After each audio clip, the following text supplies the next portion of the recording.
வணக்கம். நாம இந்த வகுப்புல எது சிறந்தது எது சிறந்தது அப்படின்ற ஒரு கதையை பார்ப்போமா? அதாவது நம்ம நாட்டை பல வருஷத்துக்கு முன்னாடி மங்கையர்கரசின்னு ஒரு அரசியை ஆண்டு வந்தாங்க. அவங்க ரொம்ப நீதியும் நேர்மையும் இருந்தவங்களா இருந்தாங்க. அப்போ ரொம்ப நீதியோட நேர்மையோட ஒழுக்கத்தோட ஆட்சி புரியவங்க ஆட்சியில மக்கள்லாம் எப்படி இருப்பாங்க? சீரும் சிறப்புமா இருப்பாங்க இல்லையா? எந்த வித குறையும் இருக்காது அவங்களுக்கு. அப்படிதானே? சரி, இப்படி இருக்கிற பட்சத்துல ஒரு நாள் என்ன ஆச்சுன்னா, ஒரு ஊர் தலைவர் 4 பேரை கூப்பிட்டுக்கிட்டு அந்த அரசிட்ட வராரு. அவர் ஒரு வழக்கு எடுத்துன்னு வராரு. கேளுங்க, அவர் வழக்கு எடுத்துன்னு வராரு. அந்த வழக்கு அரசிட்ட ஒப்படைச்சு கேட்கிறாரு. என்னன்றத இப்ப உங்களோட சேர்ந்து நானும் பார்க்கலாமா? பார்ப்போம். அது என்னதான் வழக்குன்னு பார்ப்போம்.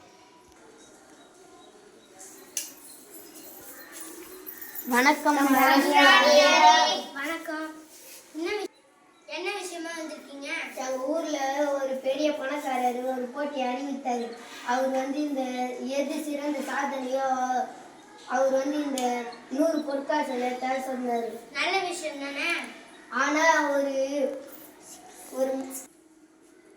ஒரு சிக்கல். இவங்க நான் சமமா பங்கு சொன்னேன். ஆனா இவங்களுக்கு தான் மொத்தம்ன்றாங்க. சரி, அவங்க 4 பேரும் ஒருத்தவங்களா வாங்க வந்து சொல்லுங்க. நீங்க தான் இது ஒரு நல்ல தீர்ப்பா சொல்லணும். சரி, நான் அவங்க 4 பேரும் சொல்லுங்க.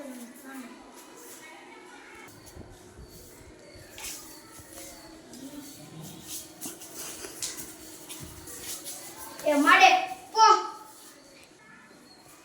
நான் ஒரு மல்லிகை கடை வச்சுக்கிறேன். என் கடைக்கு எதிர ஒரு சிறுமி வந்தது. வேகமா ஒரு மாடு முட்டை வந்ததாங்க. அந்த பொண்ணு போய் காப்பாத்தினேன். அவங்க அப்பாவுக்கு எனக்கும் நல்ல தகராறு. அதனால இருந்தாலும் நான் காப்பாத்தினேன். ஊர் ஜனம் எல்லாம் பாராட்டினாங்க.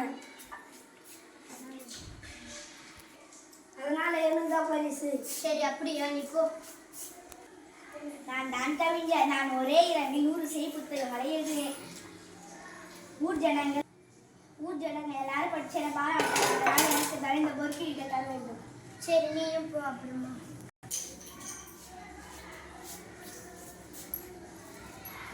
நான் தான் ஒரு கல்தச்சர். நான் 2 வருடான கற்களை கொண்டு சிலையாகவும் தூணாகவும் செதுப்பேன்.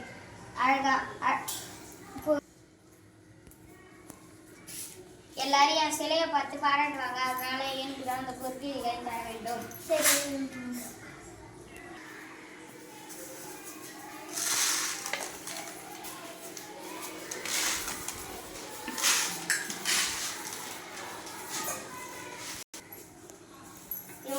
பொண்ணுங்க எங்க முன்னோரு கொடுத்த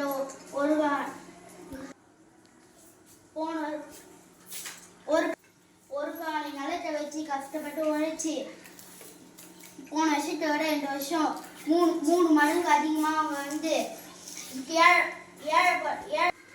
விளைச்சல் வந்தது. எங்களுக்கு போக மீதி 10 குடும்பத்துக்கு பிரிச்சு கொடுத்துருக்கோம். அவங்க சந்தோஷமாக இருக்கிறாங்க. ஓ, அப்படியா? சரி, நீங்களும் போங்க. எல்லாரும் நல்லா பண்ணிருக்கீங்க. ஆனா இந்த முதியவர் கஷ்டப்பட்டு பாடுபட்டு உழைச்சி நிறைய நெல்லை பெருக்கி அவரோட தேவை போக மீதி 10 குடும்பங்களோட பசியை போக்கிருக்காரு. அதனால இவருக்கே இந்த